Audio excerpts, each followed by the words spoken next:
ये question number 6 है। कह रहा है चतुर्भुज एबीसीडी के विकर्ण एसी और बीडी परस्पर बिंदुओं पर प्रतिच्छेद कर रहे हैं। ये चतुर्भुज एबीसीडी हमने ड्रॉ किया है और इसके विकर्ण एसी और बीडी बिंदुओं पर प्रतिच्छेद कर रहे हैं जैसा कि प्रश्न में कह रहा है।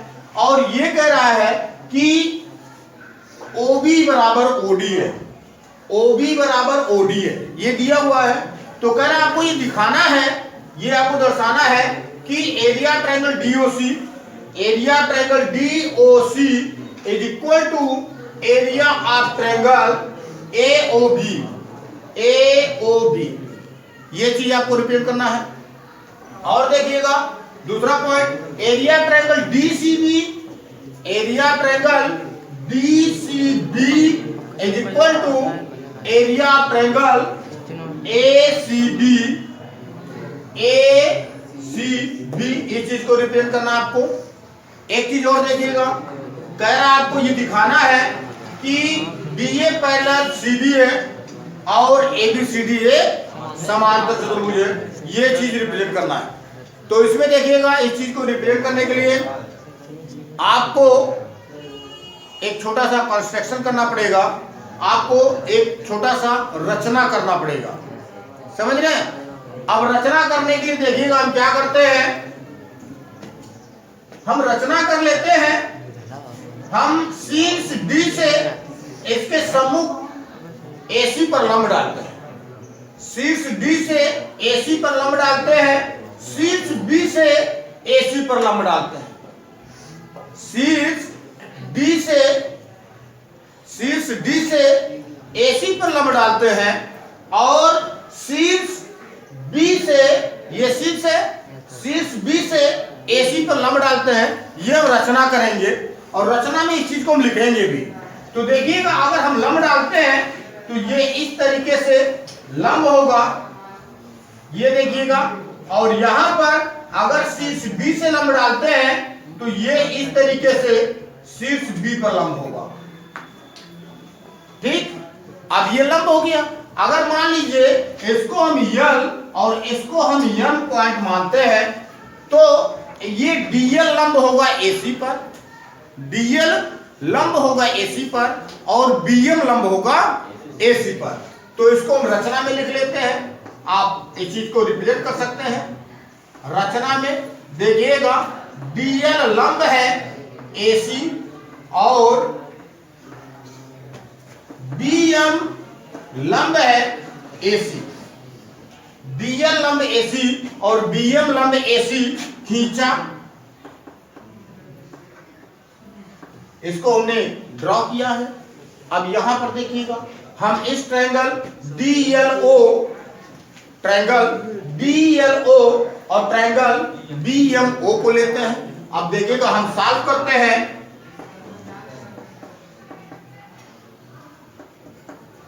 ट्रायंगल त्रिभुज BLO और त्रिभुज BMO में, इन दोनों त्रिभुजों में देखिएगा बेटा आपको मिलेगा कोण DLO बराबर कोण BMO बराबर 90 अंश। ये हमने रचना किया है और ये हमको रचना से प्राप्त हुआ है। किससे प्राप्त हुआ है? रचना से।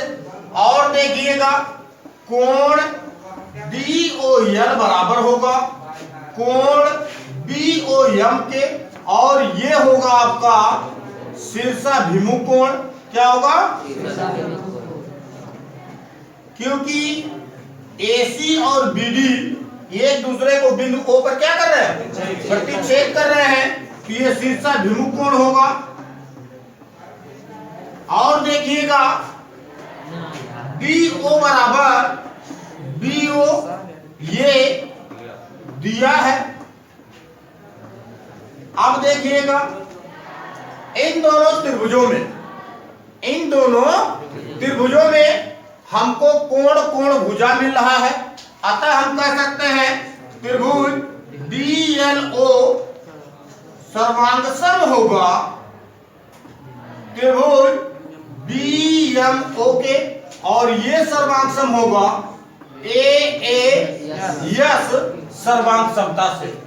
बेटा जब ये सर्वांक्षम हो गया तो इसके बाकी के सभी पार्ट भी बराबर हो गए, इसके करस्पॉन्डिंग पार्ट जो होंगे वे बराबर होंगे। अतः यहां पर देखिएगा आप ये कह सकते हैं कि DL बराबर होगा BM के, DL बराबर होगा BM के। देखिएगा जब DL बराबर BM के हो गया, ये किससे बराबर हुआ? CT से। ये जब शीर्ष लंब बराबर हो गया तो देखिएगा अब हम बात करते हैं इस त्रिभुज ABC की और त्रिभुज ABC की। इन दोनों त्रिभुजों में देखिएगा, इन दोनों त्रिभुजों में समान बेस और समान ऊंचाई हो गई, क्योंकि ऊंचाई हमने यहाँ पर शीर्ष लंब को बराबर किया है। तो समान आधार और समान ऊंचाई वाले सभी त्रिभुजों का क्षेत्रफल आपस में क्या होता है? बराबर होता है। तो यहां पर देखिएगा ये आपका त्रिभुज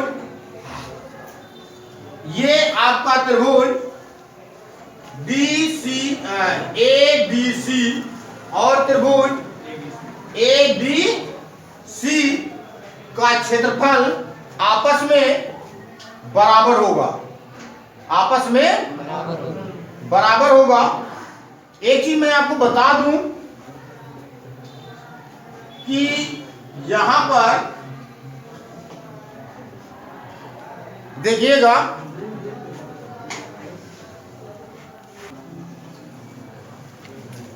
अब जब यहां पर हमको DL बराबर BM प्राप्त हो गया, ये DL बराबर BM प्राप्त हो गया, तो अब हम ट्रायंगल इस त्रिभुज DLC और त्रिभुज BMA को लेते हैं।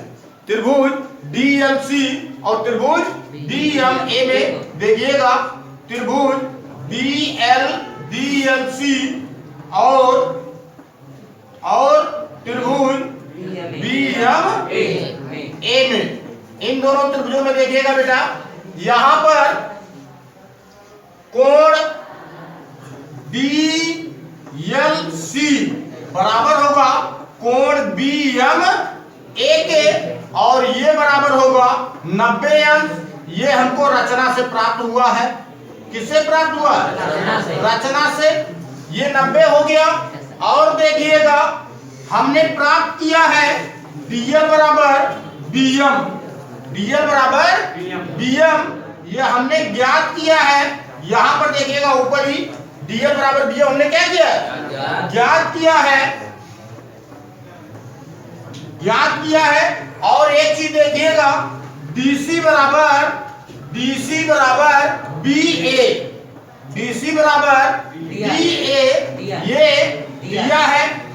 ये दिया है। और अब देखिएगा इन दोनों त्रिभुजों में समकोण भुजा कर्ण, ये तीन चीज हमको प्राप्त हुआ। अतः ये दोनों त्रिभुज सर्वांगसम होंगे RHS से। कैसे सर्वांगसम होंगे? तो आप लिख सकते हैं त्रिभुज DLC सर्वांगसम होगा त्रिभुज BMA के, और ये सर्वांगसम होगा RHS से। कैसे सर्वांगसम होगा? RHS से। तो देखिएगा जब ये सर्वांगसम हो गए तो ये कोण जो होगा, ये कोण वो इस कोण की क्या होगा? बराबर होगा।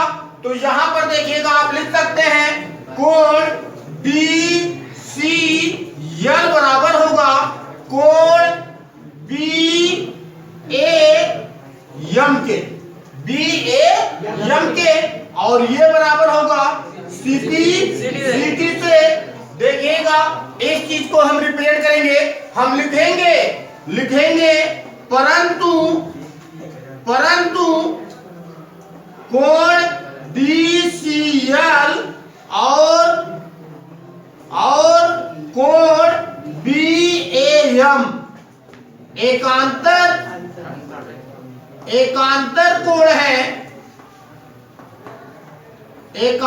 कोण है। देखिएगा आप लिख सकते हैं अतः DC समांतर होगा AB के, DC समांतर होगा AB के, जब BC समांतर AB के हो गया, और देखिएगा, और BC बराबर AB, ये दिया है, ये दिया है। तो देखिएगा, जैसा कि किसी भी चतुर्भुज में यदि सम्मुख भुजाओं का एक युग्म समांतर और बराबर हो तो वह चतुर्भुज एक समांतर चतुर्भुज होता है, या चतुर्भुज ABCD एक समांतर चतुर्भुज होगा। एक चीज को आप लिख सकते हैं, समांतर चतुर्भुज होगा, समांतर चतुर्भुज होगा। देखिएगा, जब यह एक समांतर चतुर्भुज हो गया, जब यह एक समांतर चतुर्भुज हो गया तो इसके शेष सम्मुख भुजाओं और जो दूसरा सम्मुख भुजाओं का युग्म है वह भी क्या हो गया, समांतर और बराबर हो गया। शेष दूसरा जो सम्मुख भुजाओं का युग्म है वह भी क्या हो गया, समांतर और बराबर हो गया।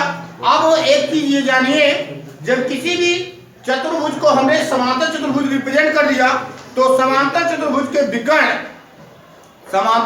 के विकर्ण एक दूसरे को परस्पर समद्विभाजित करते हैं, एक दूसरे को परस्पर समद्विभाजित करते हैं, या आप इस तरीके से कह सकते हैं कि CO बराबर AO होगा, CO बराबर AO होगा। जब यह एक समांतर चतुर्भुज हो गया, जब यह एक समांतर चतुर्भुज हो गया तो आप इस चीज को लिख सकते हैं CO बराबर AO, क्योंकि समांतर चतुर्भुज के विकर्ण एक दूसरे को परस्पर समद्विभाजित करते हैं, परस्पर समद्विभाजित करते हैं, लंब समद्विभाजित नहीं करते हैं, समद्विभाजित करते हैं, यानी द्वि बराबर भागों में बांटते हैं। और एक चीज देखिएगा, जब CO बराबर AO हो गया, DL बराबर BL हो गया, तो इस त्रिभुज DOC का क्षेत्रफल AOB के क्षेत्रफल के क्या हो गया, बराबर हो गया। अब यहां पर देखिएगा, CO बराबर AO हो गया क्योंकि समांतर चतुर्भुज के विकर्ण परस्पर समद्विभाजित करते हैं। DL बराबर BM हमने इस चीज को रिप्रेजेंट किया है। देखिएगा, आप लिख सकते हैं त्रिभुज ACO और त्रिभुज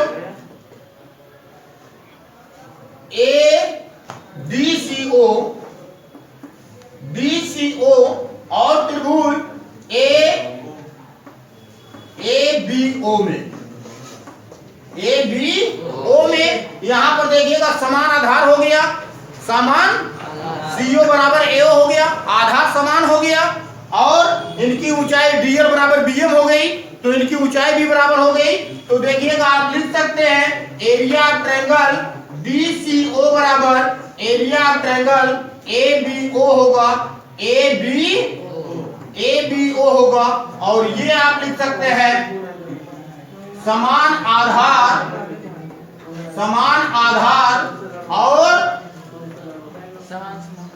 समान ऊंचाई, समान आधार और समान ऊंचाई। तो ये चीज आपका स्पष्ट हुआ कि इन दोनों त्रिभुजों का क्षेत्रफल आपस में क्या होगा, बराबर होगा।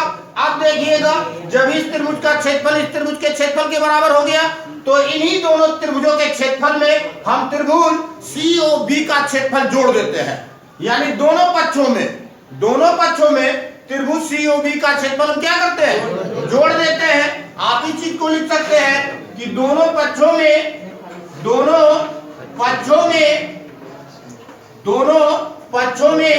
त्रिभुज COB का क्षेत्रफल जोड़ने पर, क्या करने पर, जोड़ने पर। तो देखिएगा, जब जोड़ेंगे तो ये हो जाएगा एरिया ऑफ त्रिभुज DCO प्लस एरिया ऑफ त्रिभुज COB बराबर होगा एरिया ऑफ त्रिभुज ABO प्लस एरिया ऑफ त्रिभुज COB। तो देखिएगा, जब इस त्रिभुज के क्षेत्रफल में इस त्रिभुज के क्षेत्रफल को हमने जोड़ दिया तो ये त्रिभुज DCB प्राप्त हो गया, और इस त्रिभुज के क्षेत्रफल में जब इसको हमने जोड़ दिया तो ये त्रिभुज ABC हो गया। तो इसको आप लिख सकते हैं एरिया ऑफ त्रिभुज DCB बराबर होगा एरिया ऑफ त्रिभुज ABC के। Any doubt? अब देखिएगा, जब यह एक समांतर चतुर्भुज हो गया तो CO बराबर AO यहां पर हमने रिप्रेजेंट ही कर दिया था, और चूंकि जब समांतर चतुर्भुज हो गया तो समूह भुजाओं का युग्म भी समांतर हो गया, या आप लिख सकते हैं DA समांतर CB होगा। DA समांतर CB होगा। यहां पर देखिएगा, ये पहला पॉइंट आपका शो हो गया, दूसरा पॉइंट आपका शो हो गया, तीसरा पॉइंट आपका शो हो गया। चूंकि आप लिख सकते हैं चूंकि चतुर्भुज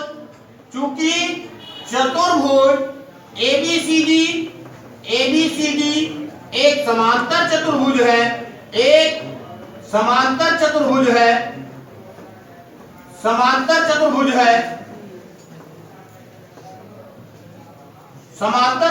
है।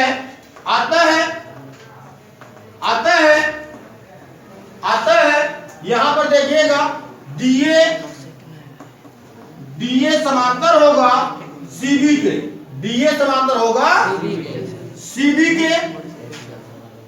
एक चीज देखिएगा, थोड़ा सा आगे पीछे हो गया है, इस चीज को लास्ट में रिप्रेजेंट करना था। खैर, हम स्टेप टू स्टेप आगे बढ़े और हमको जो जैसे मिलता गया उसी तरीके से हमने उसको रिप्रेजेंट कर दिए। समझ रहे?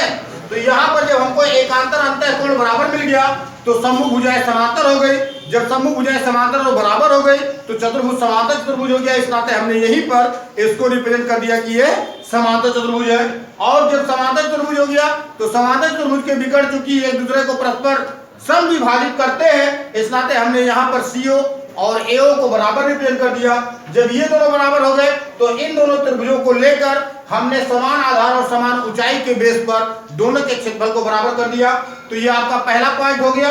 उसके बाद दोनों पक्षों में इस त्रिभुज के क्षेत्रफल को हमने जोड़ा तो हमको ये प्राप्त हुआ, और इस तरीके से प्राप्त हुआ त्रिभुज DCB का क्षेत्रफल ABC के क्षेत्रफल के बराबर हो गया। ये दूसरा पॉइंट हो गया। और चूंकि ये समांतर चतुर्भुज हम पहले ही शो कर चुके हैं, तो जब चतुर्भुज ABCD एक समांतर चतुर्भुज हो गया तो निश्चित है कि उसकी समूह भुजाएं क्या होंगी? समांतर होंगी और बराबर होंगी, यानी कि DA बराबर होगा CB के और DA समांतर होगा CB के। इस तरीके से ये प्रश्न आपका समाप्त होता है। देखिएगा, ये आपका क्वेश्चन नंबर 7 है और कह रहा है बिंदु D और E क्रमशः त्रिभुज ABC की भुजाओं AB और AC पर इस प्रकार स्थित है।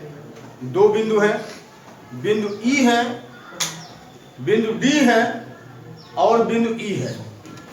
बिंदु D और बिंदु E है, ये त्रिभुज ABC की भुजाओं AB और AC पर इस प्रकार स्थित है कि एरिया ट्रायंगल DBC बराबर है एरिया ट्रायंगल EBC के। तो कह रहा है कि आपको ये दिखाना है कि DE समांतर BC है। तो देखिएगा, इसके बारे में चर्चा करते हैं। जैसे कह रहा है, हम ऐसे एक फिगर ड्रा करते हैं। अब फिगर ड्रा करने से हमको इसका हेल्प मिलेगा, फिगर ड्रा करने से हमको इसका हेल्प मिलेगा। अब देखिएगा, यहां हम एक ट्रायंगल, एक त्रिभुज बना लेते हैं ABC। एक त्रिभुज ABC बना लेते हैं, एक त्रिभुज ABC। अब कह रहा है कि भुजा AB और भुजा AC पर, भुजा AB और भुजा AC पर दो बिंदु D और E है, D और E है। ये मान लीजिए D है, ये मान लीजिए E है, ठीक। और कह रहा है ये बिंदु इस प्रकार स्थित है, इस प्रकार से स्थित है कि DBC, त्रिभुज DBC यानी DC को मिलाया गया है। एरिया ऑफ त्रिभुज DBC बराबर है एरिया ऑफ त्रिभुज ECD के।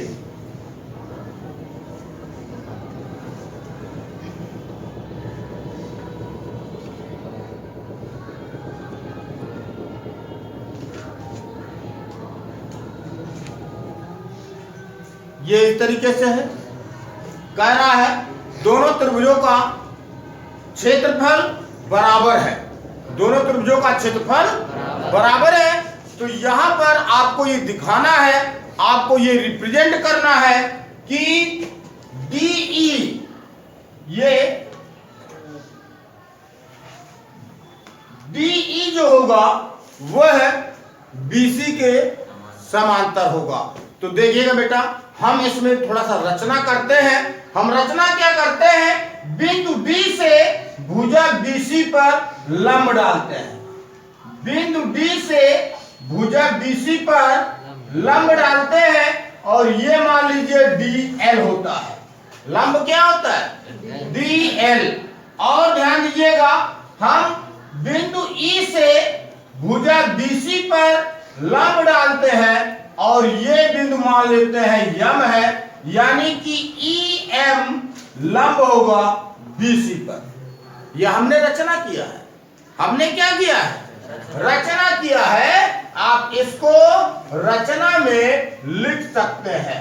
आप लिख सकते हैं कि DL लंब है BC पर तथा EM लंब है BC पर। रचना हमने किया है, ये हमने रचना किया है। ठीक, अब रचना हो गया। अब देखिएगा त्रिभुज DBC का क्षेत्रफल, आप इस चीज को लिख सकते हैं। त्रिभुज DBE का क्षेत्रफल,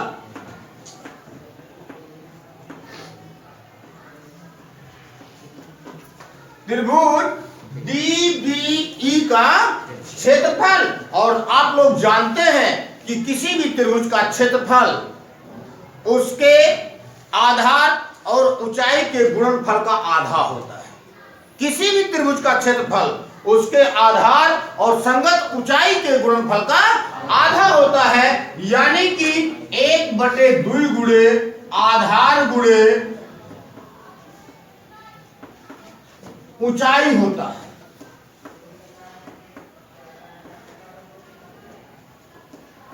ये आपका त्रिभुज का क्षेत्रफल हो गया। हम बात करते हैं त्रिभुज DBC के, हम बात करते हैं त्रिभुज DBC की। और त्रिभुज DBC में देखिएगा आधार इसका क्या होगा, BC होगा। आधार क्या होगा, BC होगा। तो यहां पर देखिएगा 1/2 गुणे आधार BC होगा और गुणे ऊंचाई DL होगा। ऊंचाई क्या होगा, DL। कोई समस्या है बेटा? अब यहां पर देखिएगा ये आपको प्राप्त होता है। आप इसको चाहो तो समीकरण 1 बना सकते हैं, समीकरण 1 बना सकते हैं। अब देखिएगा, अब हम त्रिभुज EBC का क्षेत्रफल ज्ञात करते हैं। त्रिभुज EBC का क्षेत्रफल, तो देखिएगा सेम प्रोसेस होगा, सेम प्रक्रिया होगी। जैसे हमने यहां पर त्रिभुज का क्षेत्रफल प्राप्त किया है, उसी तरीके से यहां भी त्रिभुज का क्षेत्रफल प्राप्त होगा। हम बात कर रहे हैं त्रिभुज ECB की, हम बात कर रहे हैं त्रिभुज ECB की। तो इसमें भी देखिएगा सेम प्रोसेस होगा, 1/2 गुणे आधार गुणे ऊंचाई, आधार गुणे ऊंचाई। तो ये आपका फार्मूला है त्रिभुज के क्षेत्रफल को प्राप्त करने का। यहां पर देखिएगा इस त्रिभुज का भी आधार आपका यही BC ही है। इस त्रिभुज का भी आधार क्या है, BC है। तो यहां पर देखिएगा आप लिख सकते हैं 1/2 गुणे BC गुणे, और यहां पर जो ऊंचाई है वह EM है। क्या है, EM है। तो यहां पर इसको आप EM लिख सकते हैं और इसको आप समीकरण 2 बना सकते हैं। ई नहीं रहेगा, वहां ऊपर DBE का क्षेत्रफल, DBE का है, तो यहाँ नीचे हर यहाँ DBC का क्षेत्रफल, DBC का क्षेत्रफल। ठीक, गुड। तो यहां पर देखिएगा अब बात हो रही है ECB के क्षेत्रफल की। तो ECB का क्षेत्रफल 1/2 गुणे BC आधार है और गुणे EM क्या है? EM ऊंचाई है। इसको हमने समीकरण 2 बना लिया। अब देखिएगा समीकरण 1 और 2 से, चूंकि ये दिया हुआ है कि इस त्रिभुज का क्षेत्रफल इस त्रिभुज के क्षेत्रफल के क्या है? बराबर है। तो देखिएगा आप लिख सकते हैं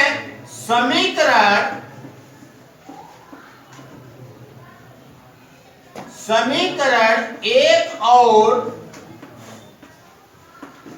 2 से, समीकरण 1 और 2 से देखिएगा ये एरिया ट्रायंगल DBC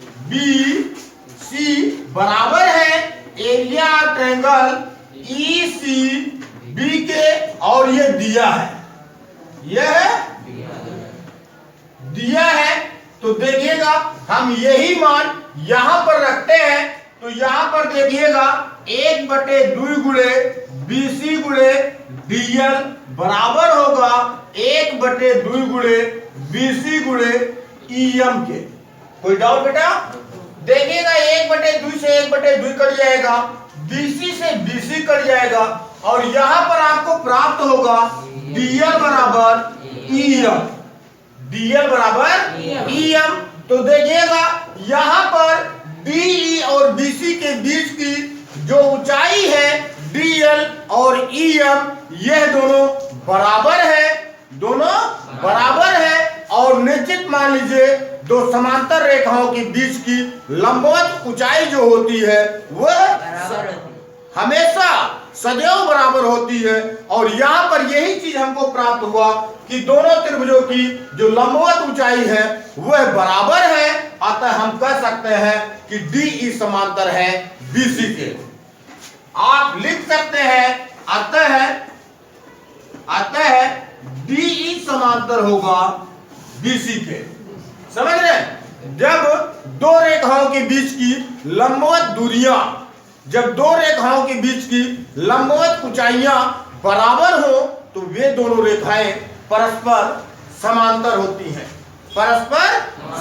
होती हैं, तो यहां पर देखिएगा हमने यही चीज रिप्रेजेंट किया है कि DL बराबर है EM के, और जब DL बराबर EM के हो गया यानी ऊंचाई, यानी लंबवत ऊंचाई जो है वह बराबर हो गई DE और BC के बीच की। तो यह स्पष्ट होता है कि DE जो है वह BC के क्या है? समांतर है। क्या है? समांतर है। क्योंकि अगर समांतर नहीं होगा तो इन दोनों बिंदुओं के बीच की जो दूरियां हैं वे आपस में बराबर नहीं होंगी। तो इससे यह स्पष्ट होता है कि त्रिभुज ABC की भुजाओं AB और AC पर बिंदु D और E जो है वे अगर ज्वाइंट किए जाते हैं, मिलाए जाते हैं, तो DE जो होगा वो समांतर होगा BC के, क्योंकि इनके बीच बन रहे त्रिभुज DBC का क्षेत्रफल त्रिभुज ECB के क्षेत्रफल के बराबर है। इस प्रकार से यह क्वेश्चन आपका सॉल्व होता है।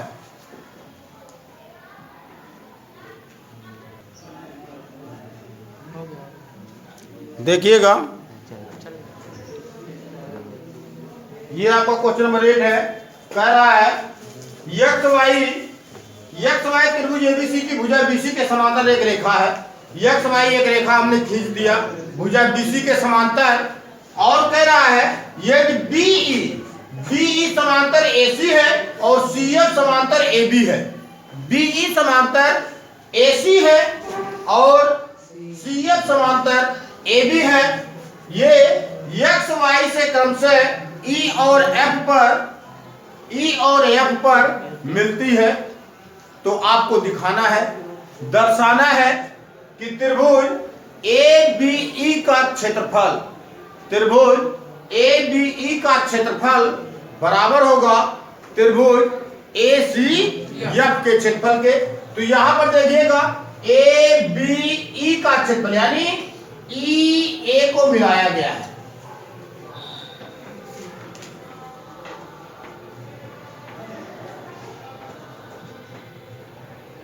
ई ए को मिलाया गया है, और देखिएगा और ए एफ को मिलाया गया है।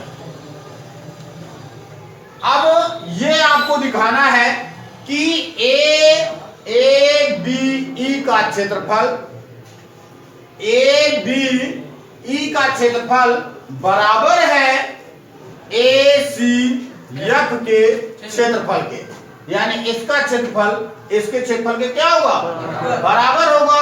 ये चीज आपको दिखाना है। ये चीज मैं आपको बता दूं कि इसमें देखिएगा एक्स वाई समांतर बीसी दिया है। एक्स वाई समांतर क्या है, तो एक्स वाई को ही बढ़ाने पर बिंदु ई और एफ मिल रहे हैं। तो जब एक्स वाई समांतर बीसी के है तो एक्स एफ भी समांतर होगा किसके, बीसी के। और एक चीज देखिएगा, ये जो आपका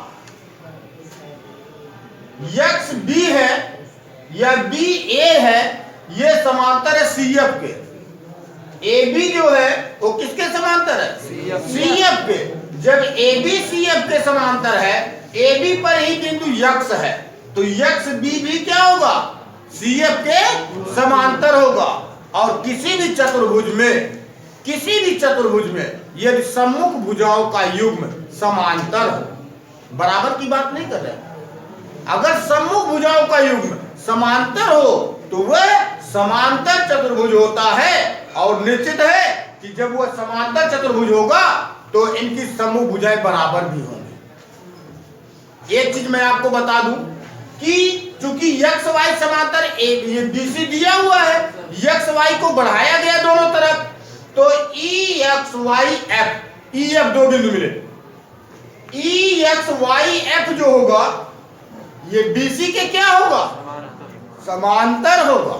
क्या होगा, समांतर होगा। आधार बीसी पर ध्यान दीजिएगा, आधार बीसी पर एक चतुर्भुज बी वाई ई, एक चतुर्भुज सी वाई ई बी बन रहा है, और इसी आधार इसी समांतर रेखा के बीच एक दूसरा चतुर्भुज सी एफ एक्स बी बन रहा है। कोई दिक्कत, देखिएगा आप इस चीज को लिख सकते हैं, रिप्रेजेंट कर सकते हैं। चूंकि एक्स वाई समांतर बीसी ये दिया हुआ है, ये दिया है, या आप इसी को लिख सकते हैं ई एक्स वाई एफ समांतर होगा बीसी के। होगा कि नहीं होगा, आप देखिएगा आधार बीसी और समांतर रेखा,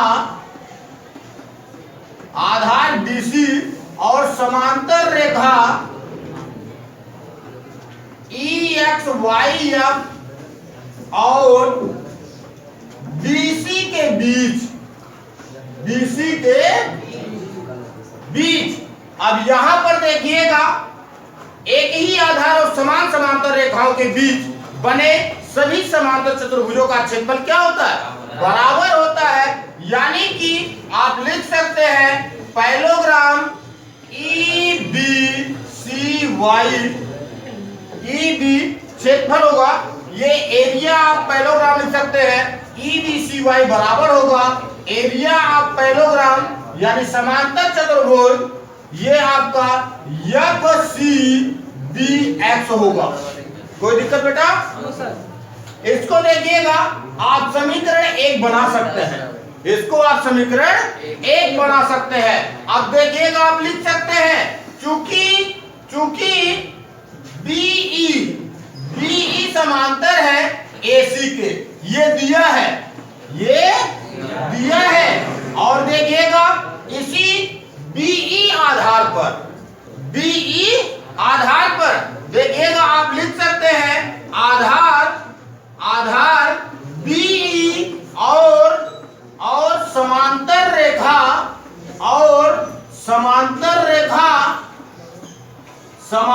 रेखा एसी और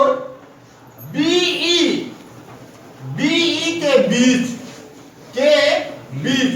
देखिएगा ये प्रमेय आपको बताया गया है कि समान आधार समान समांतर रेखा के बीच बने त्रिभुज का क्षेत्रफल उसी आधार उसी समांतर रेखा के बीच बने समांतर चतुर्भुज के क्षेत्रफल का आधा होता है। किसका क्षेत्रफल? त्रिभुज का क्षेत्रफल। तो देखिएगा बीई आधार पर, इस आधार पर और इस समांतर रेखा के बीच, एसी समांतर रेखा के, ये देखिएगा एक त्रिभुज बन रहा है और ये देखिएगा एक समांतर चतुर्भुज बन रहा है। तो इस त्रिभुज का क्षेत्रफल जो होगा वो इस समांतर चतुर्भुज के क्षेत्रफल का क्या होगा? आधा होगा। तो यहां पर आप लिख सकते हैं एरिया ऑफ ट्रायंगल ए ई या ए बी ई बराबर 1/2 एरिया ऑफ पैरेललोग्राम, ये होगा ई बी सी वाई।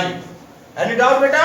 इसको आप समीकरण 2 बना सकते हैं। इसी प्रकार से देखिएगा इस आधार CF पर और समांतर रेखा AB और CF के बीच सेम प्रोसेस जो हमने इधर किया है।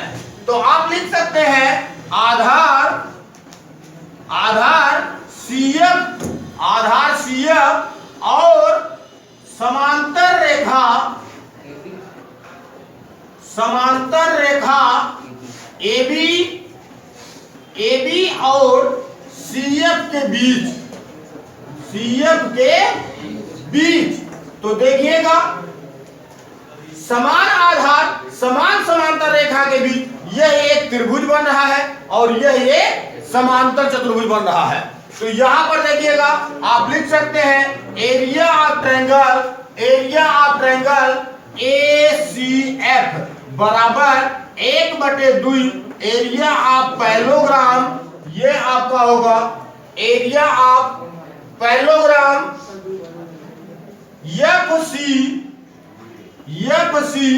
FCBF। इसको आप समीकरण 3 बना सकते हैं।